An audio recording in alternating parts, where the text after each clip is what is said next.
اگر آزمائش نہ ہو تو راستے مشکوک ہو جائیں۔ اللہ جس چیز کے ساتھ آزماتا ہے اس میں بے شک خیر ہوتی ہے، اگرچہ ہم اس کے برعکس سوچیں۔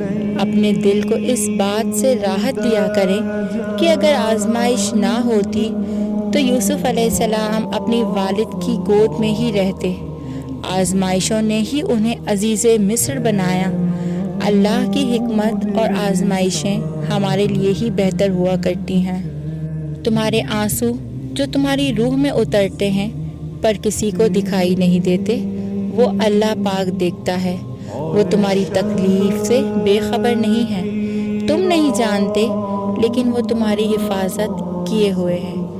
ہر طوفان بربادی لے کر نہیں آتا، جیسے حضرت نوح علیہ السلام کے لیے طوفان ہار نہیں بلکہ جیت لایا تھا، ویسے ہی تمہاری آزمائش تمہاری جیت بن جائے گی۔ آغاز میں چوٹ ہے تو اختتام میں شفا بن جائے گی۔ وہ تمہیں ایسے نوازے گا کہ نمازوں میں تمہارے گرنے والے آنسو اللہ پاک کی رحمت پر حیران رہ جائیں گے۔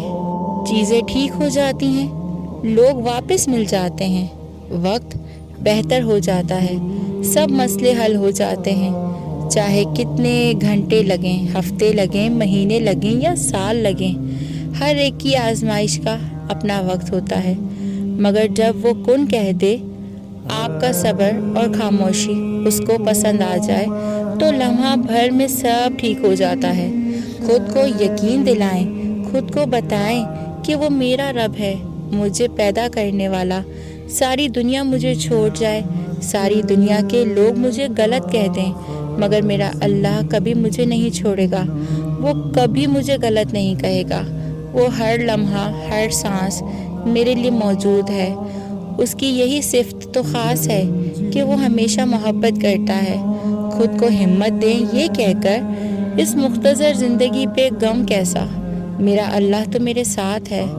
خود کو یقین دلائیں، وہ میرے ساتھ ہے، وہ سب ٹھیک کر دے گا، اسے سب ٹھیک کرنے آتا ہے اور وہ عن قریب کر دے گا۔